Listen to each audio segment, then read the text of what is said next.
written by Murphy, doing a book review of The Rape of the Mind, The Psychology of Thought Control, Menticide, and Brainwashing. This is written by Joost A.M. Meerlo and published in 1956. This is nonfiction. It's a tough one. And it's talking about thought control, brainwashing.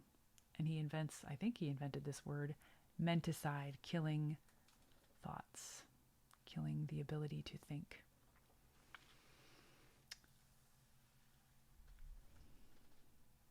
There are boogeymen in this world. There are boogeymen on this theme. Biggest boogeyman ever. Adolf Hitler. Bad guy. Bad guy. Don't want to have him around. He's going to be the bad guy forever and ever, and it is well agreed that he was horrible. And the things that he did with the Nazis are thought control and brainwashing. Do you remember those video clips of him yelling out his speeches to these adoring people? They loved him. And he would yell, "I am Hitler, and I am saying things that you agree with." And they would say, "Yes, we agree with you." I don't speak German. I don't know what he was actually saying. It didn't matter. But he did that. And everyone shudders. Oh, horror, horror. He was not the only one. The 20th century also brought us Stalin, a pretty bad guy.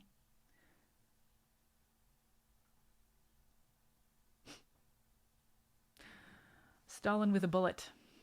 He killed more people than Hitler did. And the people in his country, Russia, they knew they better not ever disagree with anything he said. They were fully controlled by this man.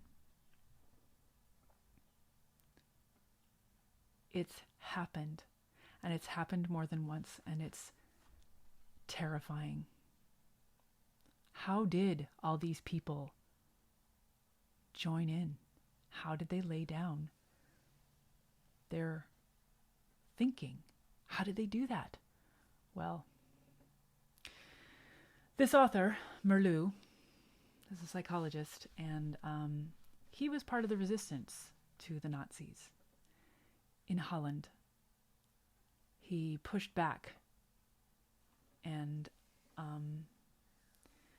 similarly to Viktor Frankl, who lived as a psychologist, lived through the Nazi concentration camp and wrote about it. Meerlo wrote about what was going on with these people who had lost their brains, or I should say, had their brains murdered their own brains, menticide. And he took the time to write it down for us. He organized it for us to say, this is what that means, this is what is entailed. That's really good to know, because wouldn't I like to know how close I am right now to that kind of society? In the similar time frame, other books were written about this, not just about the boogeymen I mentioned, not just about Hitler, not just about Stalin. Catch-22 talks about the absurd, how war can take over people's minds. The joke in Catch-22 is, they're trying to kill me. Well, they're trying to kill everybody. How does that matter? Yeah, it's funny in Catch-22, but it's a real problem, Catch-22. And I just did a review of Gravity's Rainbow, which also talks about the illogic, the murderous intent of war. And of course, 1984, Orwell, the granddaddy, telling us about giving up our minds. Well, Joost organized this, or Joost Meerlo organized these methods. He wrote it all down in an organized way as a person who understood it because he was trained as a psychologist, and as a person who lived through it and lived through the experience of other people living through it too. He had examples. Honestly, this is very hard for me to talk about.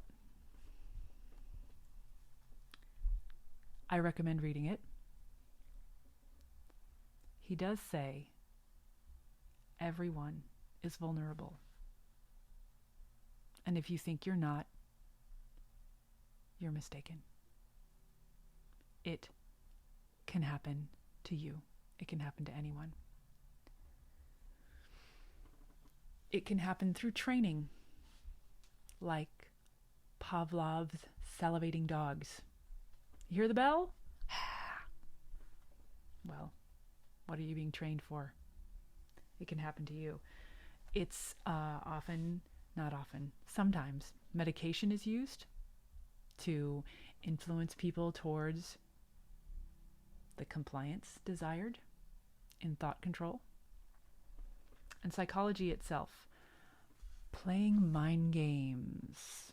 I've had individual relationships where this has happened, and I have said to myself, well, maybe what they really meant was this. Maybe I misunderstood. All of these psychological things come up and can be part of this process. But that's on the individual level. Certainly, it starts with the individual. But it goes broader too. That's the roaring people listening to Adolf Hitler. What is happening? Mass submission. Everyone is joining in. And that has a power of its own. It has a lot of power of its own. He calls it a name. He gives it a name, totalitarian. Rather than say, oh, that was Nazis, then we can say, that was somebody else, that was done, that was over. It's not over. It can happen anywhere. And it's best to be aware. Totalitarian, where he talks about what it's like. I'll read some quotes in a moment, towards the end. In particular, totalitarian takes over all of society, takes over the administrative functions. Isn't it easy to believe that a paper-pushing administrator can be mindlessly evil? I think everybody's experienced that. It's like, but I just need you to do this. And they're like, oh, I can't. You need to fill out the form, and it'll be 60 days, and it'll be this. All of that feels mindless and evil. But it can take even darker turns. In particular, he mentions, and I find this particularly resonant, when totalitarian displays their justice system as unjust, it's a deep fall into totalitarian, into the mass brainwashing, and away from freedom. If people see that the justice system And that also reminds me of that beautiful story, To Kill a Mockingbird. And the justice system in To Kill a Mockingbird was unjust, and it was evidently unjust. Everyone knew it was unjust. Some people thought, this is a good idea for this to be unjust because I want the African American, the black people in this town to be kept under control. But people read the book and see that Atticus pushes against it and rights the wrong and makes it good again. When justice is betrayed, willingly betrayed, communally agreed to be betrayed, it's a deep wound against individual freedom.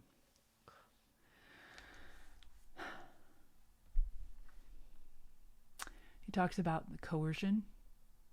You know how they have those stories of if somebody is like the union guys will say, hey, you have to go with the union. And if you don't go with the union, we're going to like make your life hard until you do. So a guy's on the job and he might not want to do what the union wants, but the union guys are going to make him. They're going to coerce. That's something like this.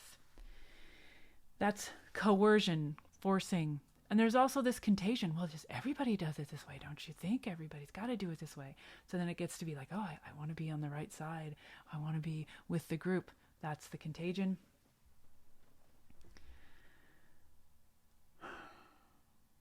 But the opposite of totalitarianism, of brainwashing and thought control, is freedom. And in particular, Meerlo says democracy.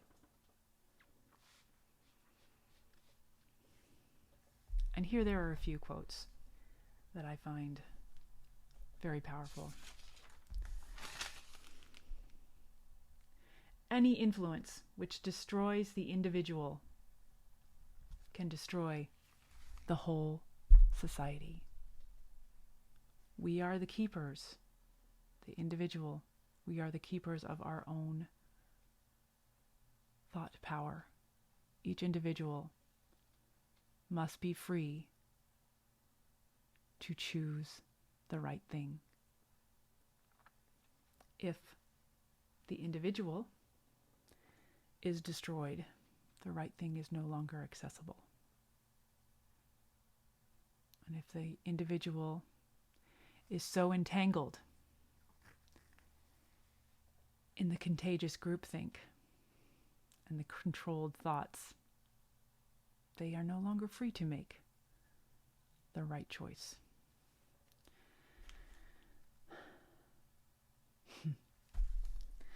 Well, I have a second quote, but before I get to that, as he's talking about the forming of these societies, and these are in the books, these are in 1984 and others, they're described. These are not new. He didn't invent this. People have already observed it. Ready-made opinions can be distributed day by day through press, radio, and so on. Radio, this is in the 50s.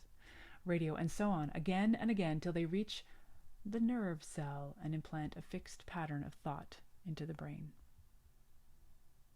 Ready-made opinions. People conditioned more and more to ask them, people will be conditioned more and more to ask themselves, what do other people think? Not the individual. What do the group think?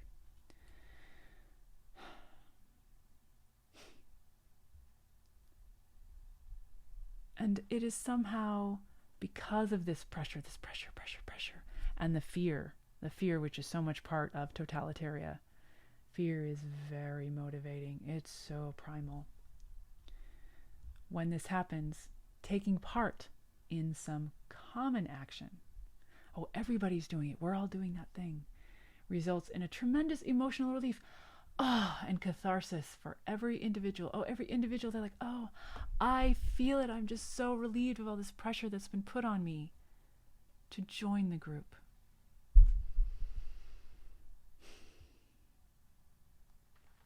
And give up the burden of having to think. It's hard work to think. Yeah. He does mention Hitler. Hitler's psychology artillery was composed primarily of the weapon of fear. Fear is not your friend. Beware of fear.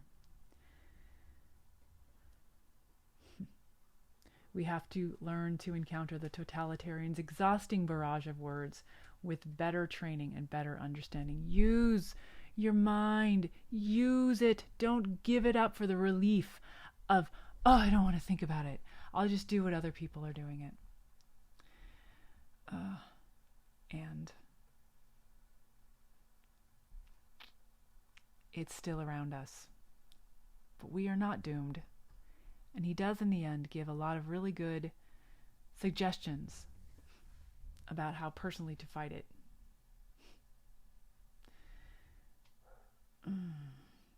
It's dark. My God, it's hard to read.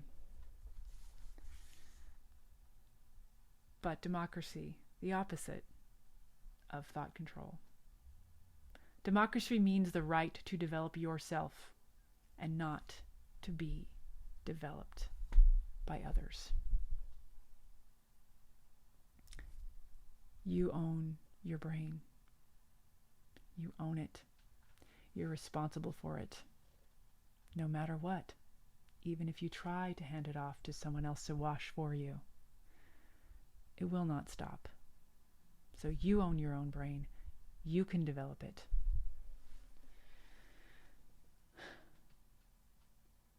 This was tough to read. It was example after hammering example of things I have seen and experienced and see and experience right now. Be aware. This is a great book. Thank you, Meerlo. There are more. There are more like it.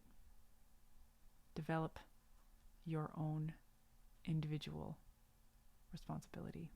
That's the message of this book. That's my review.